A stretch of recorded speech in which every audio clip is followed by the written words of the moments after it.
Je n'oublierai jamais le moment où ma fille de 9 ans, Sophie, s'est levée dans cette chambre d'hôpital et a prononcé les mots qui allaient tout révéler.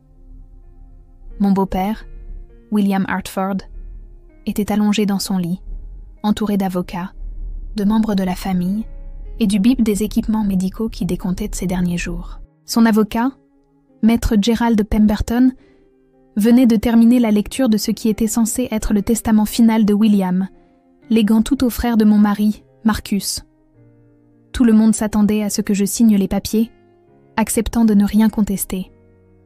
Au lieu de cela, Sophie, vêtue de son cardigan jaune préféré, avec des boutons en forme de papillon, a regardé directement son grand-père et a dit quelque chose qui a glacé tout le monde. « Papy, est-ce que je devrais leur parler des vrais papiers, ceux que tonton Marcus a cachés dans la bibliothèque ?» La pièce a explosé. J'ai vu le visage de mon beau-frère perdre toutes ses couleurs. Sa femme, Diane, lui a agrippé le bras si fort que ses jointures sont devenues blanches. Maître Pemberton a laissé tomber son stylo. Mon mari, James, qui se tenait tranquillement près de la fenêtre, s'est soudain avancé. Même William, aussi faible soit-il, a ouvert plus grand les yeux et a essayé de se redresser.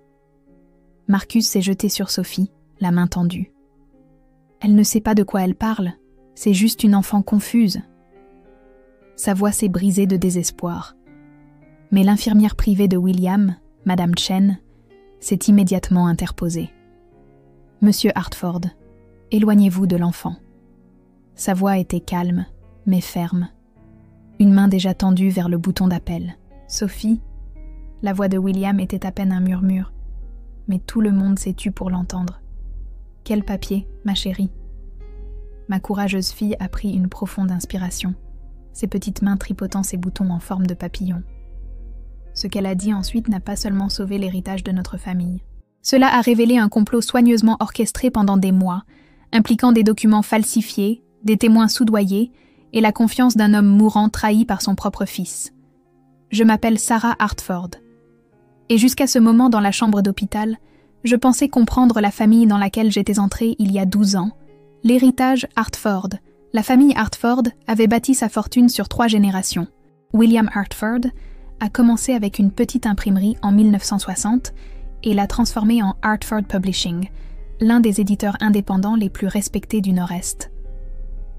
Au moment où j'ai épousé James en 2013, l'entreprise valait près de 15 millions de dollars, avec des bureaux à Boston, New York et Philadelphie. J'avais rencontré James à une foire du livre où l'entreprise de son père présentait de nouveaux auteurs. James travaillait comme éditeur, véritablement passionné par la découverte de nouvelles voies et le développement des talents.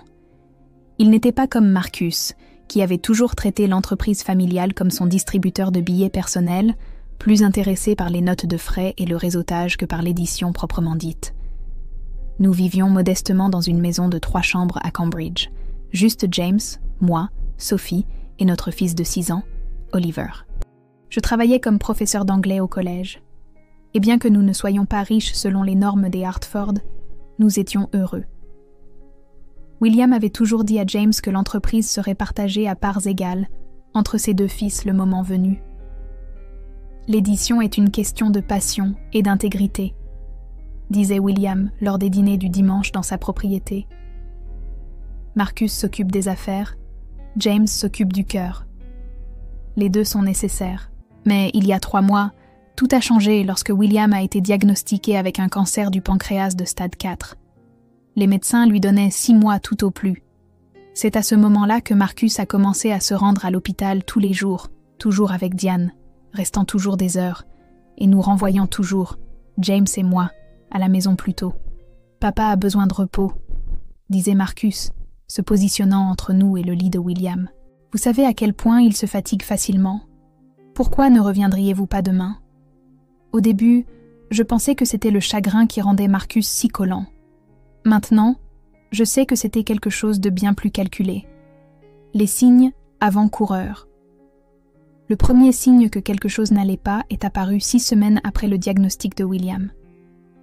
James est rentré de l'hôpital l'air anéanti, tenant un dossier de papier. « Marcus m'a montré quelque chose aujourd'hui », a-t-il dit, assis à notre table de cuisine où Sophie faisait ses devoirs et Oliver coloriait. Papa envisage de laisser toute l'entreprise à Marcus. Apparemment, il y a eu des inquiétudes concernant mon jugement. Quelles inquiétudes ? Ai-je demandé en lisant par-dessus son épaule. Le document était tapé sur du papier à en-tête de Hartford Publishing, décrivant divers incidents où James aurait pris de mauvaises décisions éditoriales qui auraient coûté de l'argent à l'entreprise. Il est dit ici que tu as approuvé 3 livres qui ont fait perdre 200 000 $ au total, ai-je dit en montrant la liste. James, tu n'as jamais eu ce genre d'autorité. Tu es éditeur principal, pas le directeur de publication. Marcus a dit que papa avait tout suivi, qu'il est déçu de ma performance. La voix de James s'est brisée. Sarah, et si c'était vrai? Et si j'avais tout gâché sans m'en rendre compte? Sophie a levé les yeux de ses devoirs, son visage de 9 ans sérieux. Tonton Marcus ment, papa. Tu te souviens quand il a dit qu'il m'emmènerait à l'aquarium, mais qu'il ne l'a jamais fait? Il a rejeté la faute sur toi, mais je l'ai entendu dire à Tata Diane qu'il n'avait jamais eu l'intention d'y aller. C'est différent, ma chérie, a dit James, mais il avait l'air incertain. Le deuxième signe est venu 2 semaines plus tard. La secrétaire de longue date de William, Madame Patricia Morrison, qui travaillait pour lui depuis 30 ans, a été soudainement licenciée. Marcus a prétendu qu'elle volait, mais quand je l'ai rencontrée à l'épicerie, elle m'a prise à part. « Madame Hartford, s'il vous plaît, écoutez », a-t-elle dit avec urgence, regardant autour d'elle comme si elle avait peur que quelqu'un l'entende. « Je ne volais pas. J'ai trouvé quelque chose dans le bureau de Marcus, des documents qui ne correspondaient pas aux archives de l'entreprise. Quand je lui ai posé des questions à ce sujet, il m'a fait licencier le lendemain. Monsieur William n'est même pas au courant. Marcus contrôle qui le voit, quelles informations lui parviennent. Quel genre de documents ? Ai-je demandé. Je ne peux rien prouver maintenant. Ils m'ont bloqué l'accès à tous les systèmes. Mais s'il vous plaît, surveillez-le attentivement. Quelque chose ne va pas. J'en ai parlé à James, mais il se noyait dans le doute. Peut-être que Marcus a raison à mon sujet. Peut-être que je ne suis pas fait pour ce métier. Papa est en train de mourir, et tout ce à quoi je peux penser, c'est si je l'ai déçu toute ma carrière. Le Nouveau Testament. 4 semaines avant ce moment dans la chambre d'hôpital, Marcus a convoqué une réunion de famille dans la propriété de William. Le manoir de Beacon Hill appartenait à la famille depuis 40 ans, rempli de premières éditions de livres et d'œuvres d'art originales. William était trop malade pour quitter l'hôpital, mais Marcus a insisté pour que nous nous réunissions tous dans la bibliothèque. Papa m'a demandé de gérer ses affaires puisqu'il est incapable de tout gérer lui-même, a annoncé Marcus, debout derrière le bureau massif en chêne de William, comme s'il en était déjà le propriétaire. Son avocat est en train de rédiger un Nouveau Testament qui reflète les souhaits actuels de papa. Pourquoi James n'est-il pas inclus dans ces discussions ? Ai-je demandé. William a toujours dit que l'entreprise serait partagée à parts égales. Marcus a souri, mais cela n'a pas atteint ses yeux. Les souhaits de papa ont évolué. Compte tenu des problèmes de performance de James et de son manque d'intérêt pour le côté commercial, papa estime que l'entreprise a besoin d'un leader unique et fort. « Ce n'est pas vrai », a dit James doucement. « J'aime le côté édition. J'ai donné 12 ans à cette entreprise. Éditer des livres, ce n'est pas diriger une entreprise, petit frère. » Le ton de Marcus était condescendant. Papa a besoin de quelqu'un qui comprenne la finance, les contrats, la distribution. Quelqu'un qui peut prendre des décisions difficiles sans s'émouvoir pour chaque manuscrit.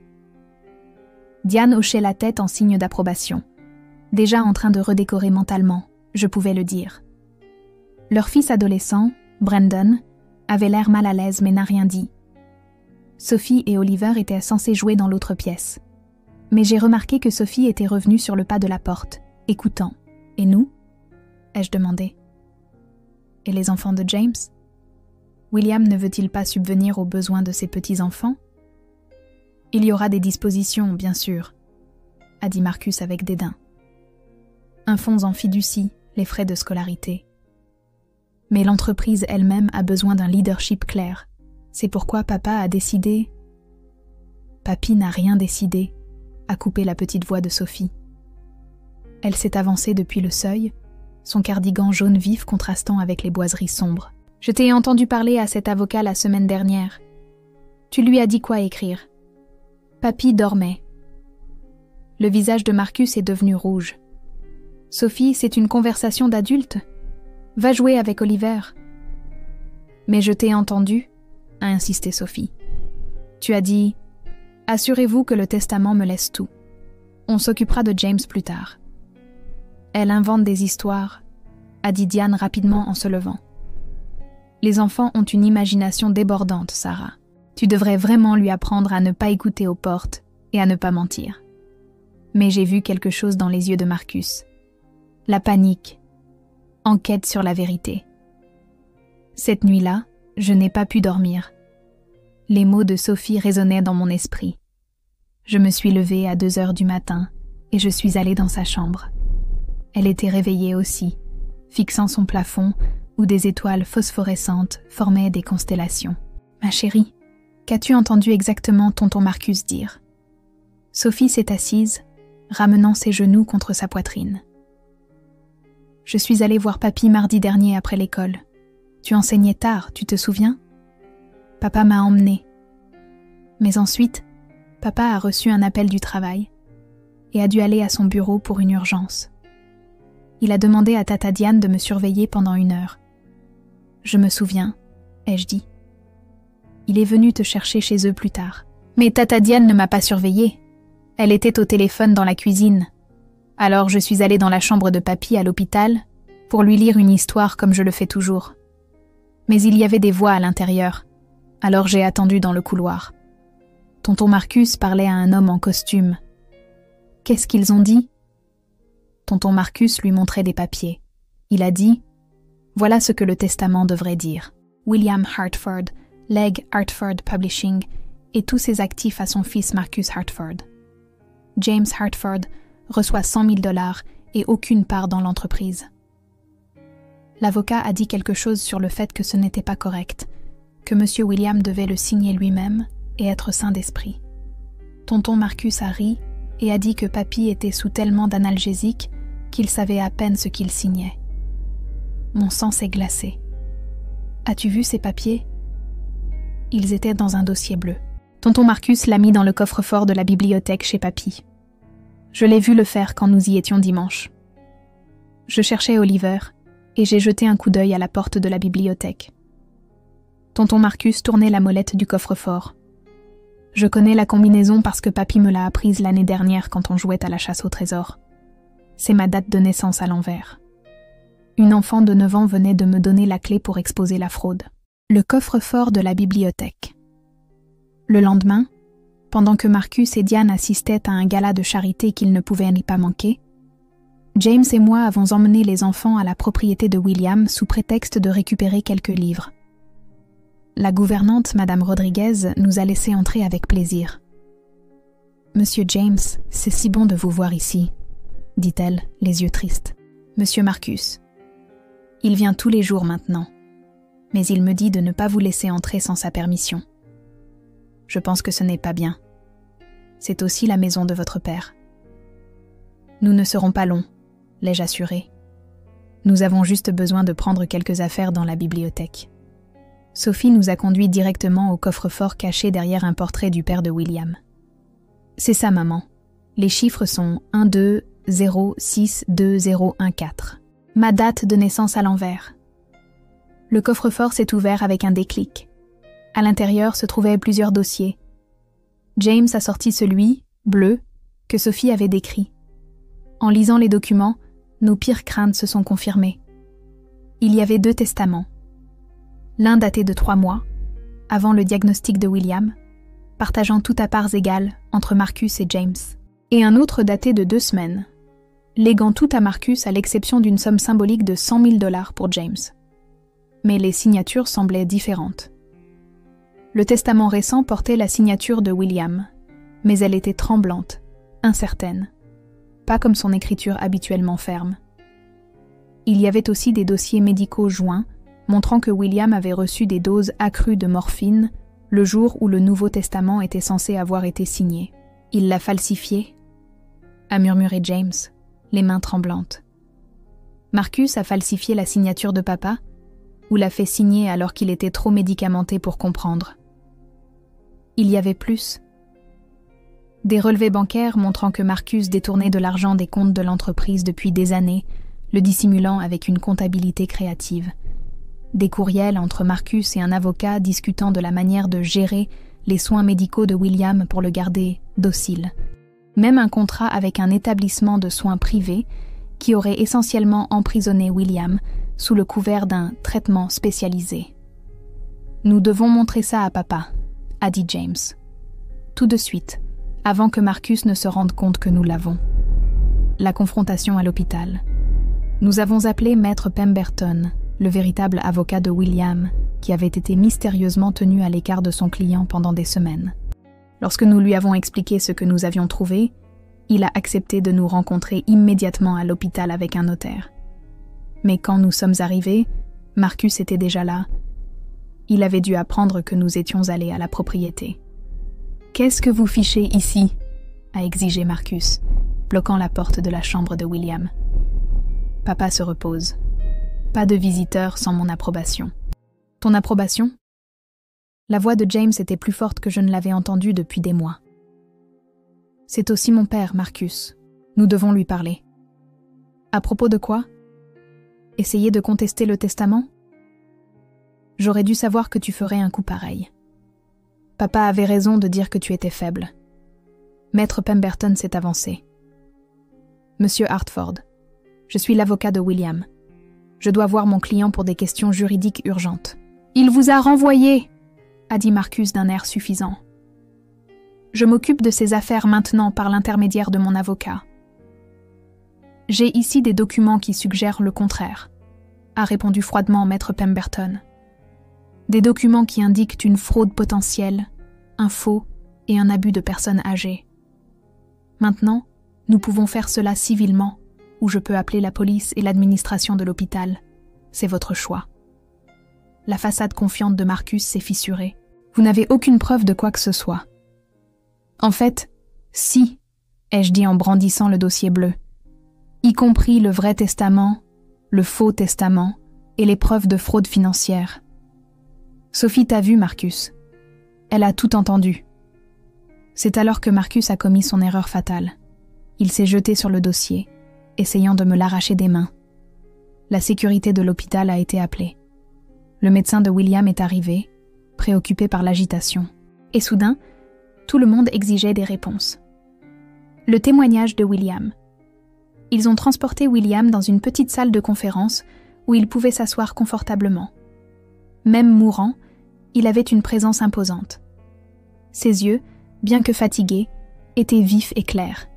« Que quelqu'un me dise ce qui se passe », a dit William, sa voix faible mais ferme. « Et pourquoi mon fils crie-t-il dans le couloir ?»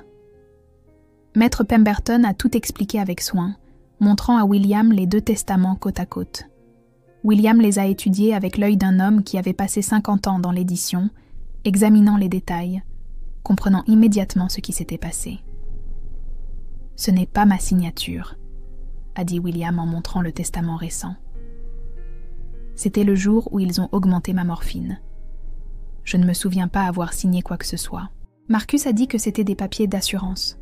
« Papa, s'il te plaît. » Marcus a essayé d'entrer dans la pièce, mais la sécurité l'a retenu. « Tu as falsifié ma signature ?» La voix de William s'est brisée. « Ton propre père ? Je suis en train de mourir, Marcus, et tu ne pouvais même pas attendre que je sois parti ?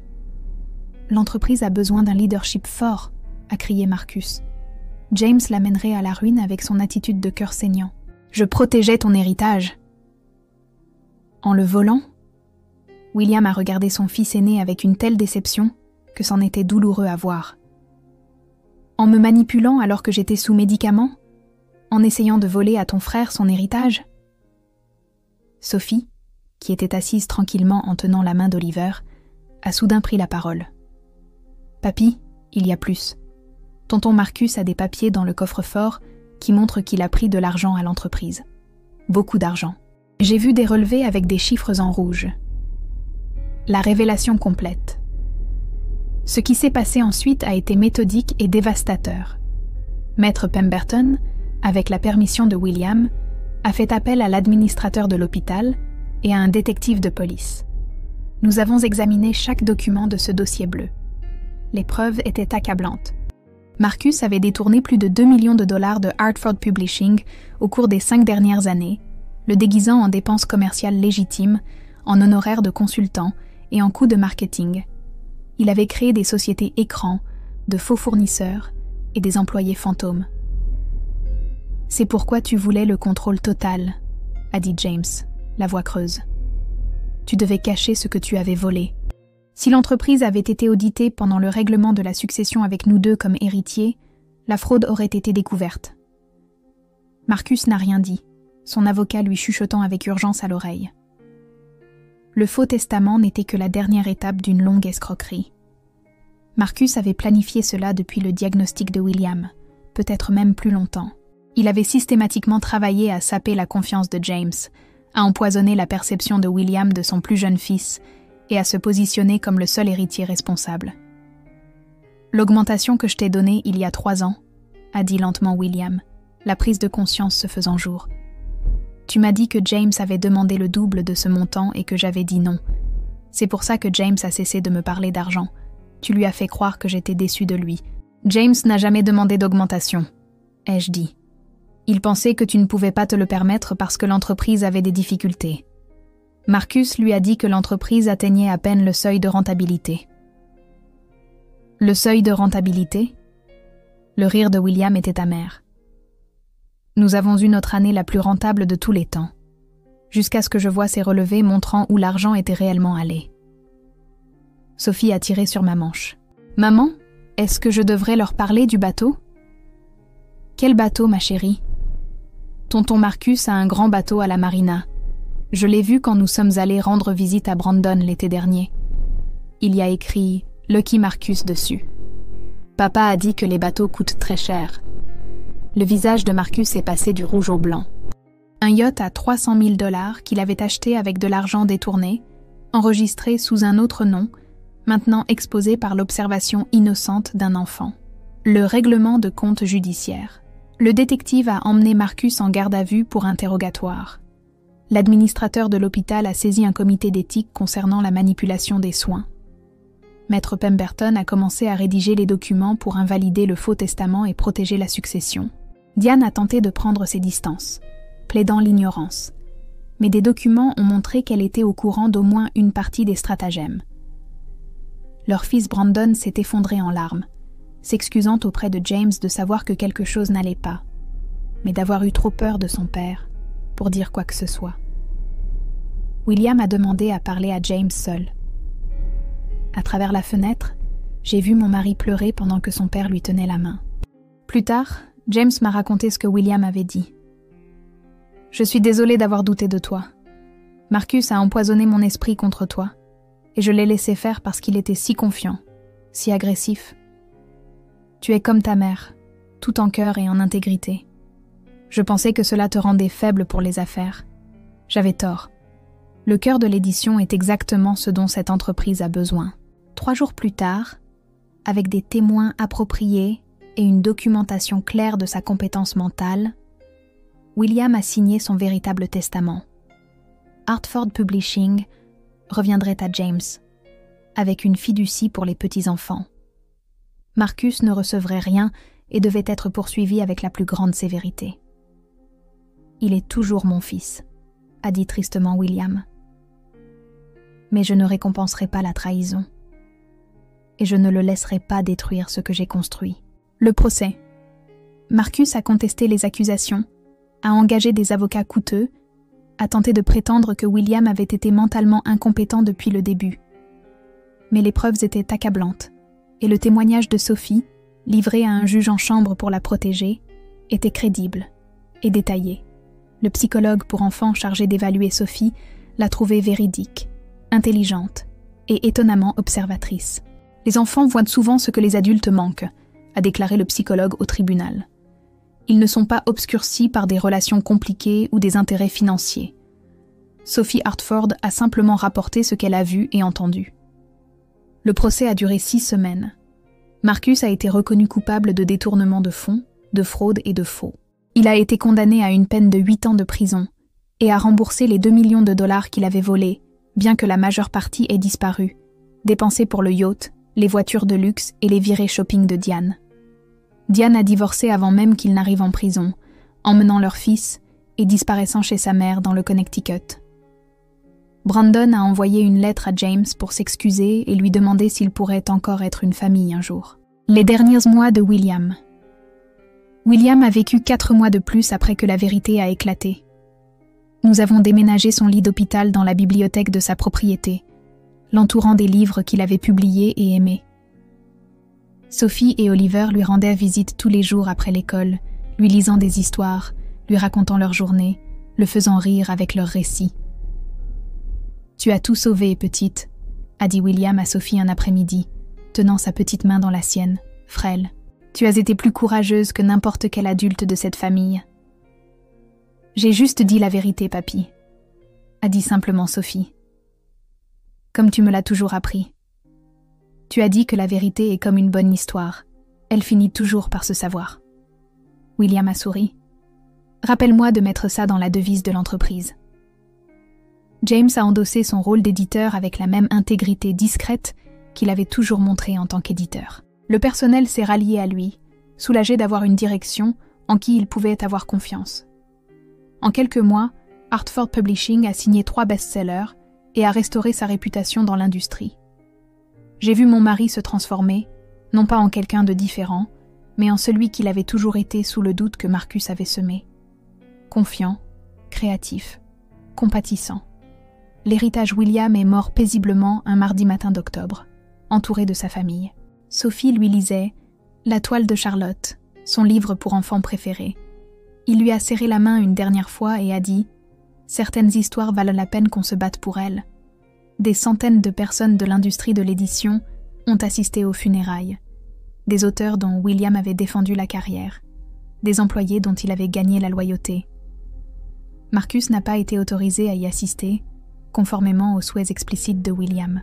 Dans son dernier testament, William a laissé des lettres personnelles à chaque petit enfant. La lettre de Sophie est encadrée et accrochée dans sa chambre maintenant. Chère Sophie, au moment où tu liras ceci, je te regarderai de là où vont les bons éditeurs. Merci d'avoir été courageuse quand les adultes ne l'étaient pas. Merci d'avoir choisi la vérité plutôt que la peur. Tu as le cœur d'une vraie Hartford, non pas de nom, mais de caractère. L'entreprise sera à ton père, mais l'intégrité est tienne.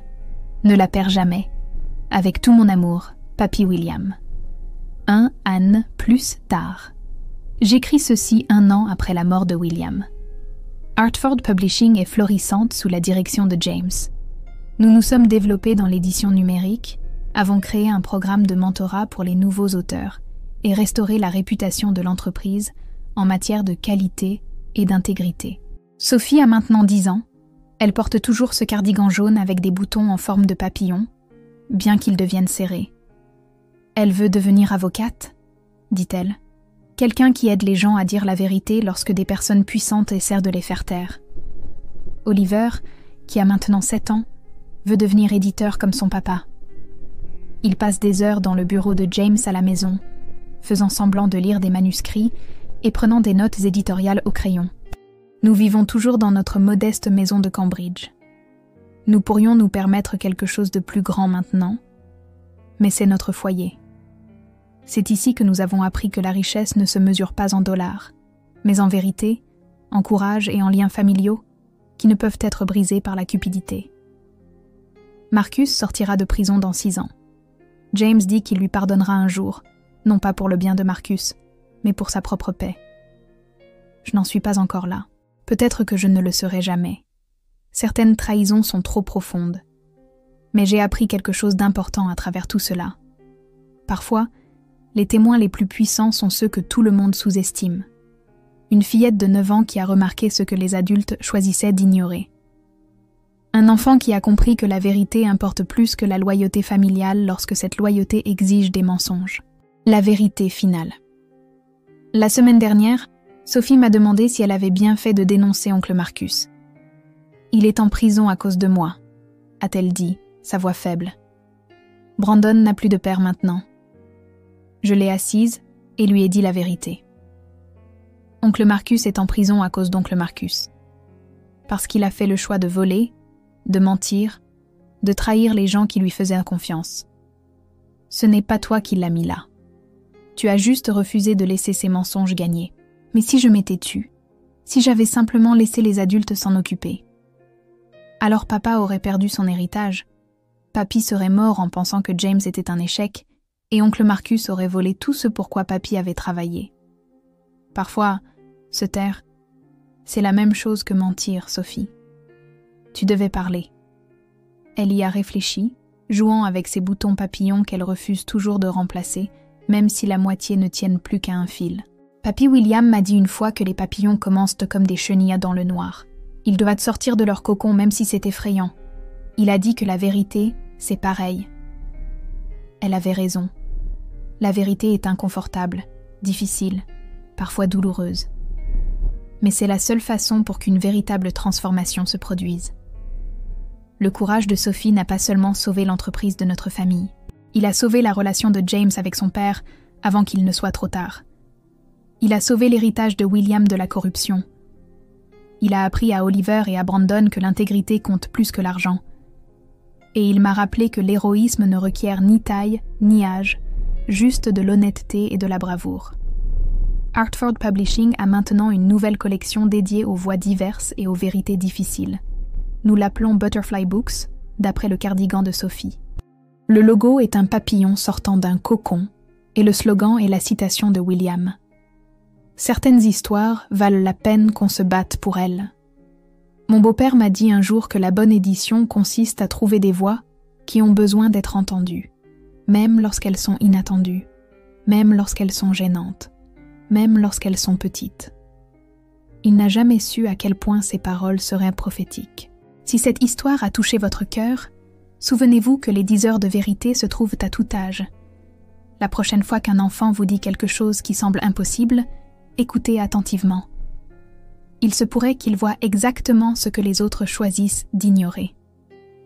Partagez cette histoire avec quelqu'un qui a besoin de l'entendre. Laissez un commentaire sur un moment où une voix inattendue a tout changé.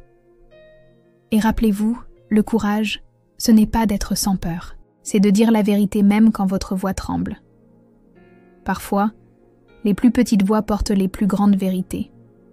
Et parfois, un cardigan jaune avec des boutons en forme de papillon, et toute l'armure dont vous avez besoin pour vous battre pour ce qui est juste.